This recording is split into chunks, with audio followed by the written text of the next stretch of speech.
ഞാൻ ചോദിച്ചതിന് മറുപടി ഉണ്ടോ? 10 വർഷം പിണറായി നയിച്ചു, 10 വർഷം പിണറായി നയിച്ചു, നിങ്ങൾ എങ്ങോട്ടാ നയിച്ച കേരളത്തെ? പാതാളത്തിക്കോ? പിണറായി വിജയൻ എം വി ഗോവിന്ദനും ചെയ്തതിന്റെ പരിണിത ഫലമാണ് ഇപ്പോൾ ഇടതുപക്ഷം CPM അനുഭവിച്ചുകൊണ്ടിരിക്കുന്നത്. ഇപ്പോൾ CPI കഴിഞ്ഞ ദിവസം പറഞ്ഞു, ഇന്നും പറഞ്ഞു, പ്രതിപക്ഷ ഉപനേതാവ് സ്ഥാനം ഞങ്ങൾ ആഗ്രഹിക്കുന്നത് അത് അത്യാവശ്യമാണ്, മാത്രമല്ല LDF എന്നാൽ ഏകപക്ഷീയമല്ല, ഏകാധിപത്യമല്ല എന്ന്. നിങ്ങൾ നേരത്തെ പറഞ്ഞൊരു കാര്യമുണ്ട്, മഞ്ജുഷ ഇവർ സ്ഥിരമായി പറയുന്നു 2002 മാറാട് കലാപം ഉണ്ടായി, ഈ 10 വർഷം കലാപം ഉണ്ടായെന്ന്. അത് നേരത്തെ പിന്നെ ശ്രീജിത്ത് പണിക്കർ കൃത്യമായി പറഞ്ഞു. ശ്രീ എമ്മുമായി മസ്കറ്റ് റോട്ടിൽ കൂടിക്കാഴ്ച നടത്തിയ ആൾ പേരറിയില്ലേ?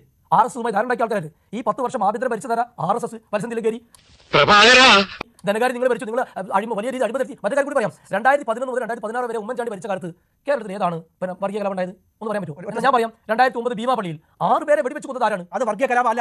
എന്താണ് ഇത്? വടി കൊടുത്ത് അടി വാങ്ങുന്ന പരിപാടിയാണല്ലോ ബാബു. ഒരു നക്സൽ ലഘുലേഖ സംശയത്തിന്റെ പേരിൽ അതിനും തോഹയും വിതരണം ചെയ്തു എഴുതി എന്നത് പറഞ്ഞിട്ട് 7 പേരെ അവരെ ജയിലടിച്ച് ഇട്ടുകൊണ്ട് 7 പേരെ ഒരു ചോദ്യം ചെയ്യലും പോലും വെടിവെച്ച് കൊലപ്പെടുത്തിയതാരാണ്? ഈ ഇടതുപക്ഷ ജനാധിപത്യം നിങ്ങൾ പറഞ്ഞ പിണറായി വിജയന്റെ ഗവൺമെന്റാ. ഈശ്വര, ഇനി എന്ത് ചെയ്യും? ഞാൻ ചോദിച്ചതിന് മറുപടി ഉണ്ടോ? 10 വർഷം പിണറായി നയിച്ചു, 10 വർഷം പിണറായി നയിച്ചു, നിങ്ങൾ എങ്ങോട്ടാ നയിച്ച കേരളത്തെ? പാതാളത്തിക്കോ?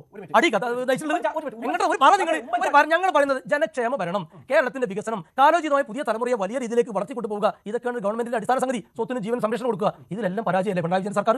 ആണല്ലോ. ജനങ്ങൾ പറഞ്ഞു. നീ എവിടെ പരിപാടി അവതരിപ്പിച്ചാലും ഇത് തന്നെയാണല്ലോ നിന്റെ വിധി.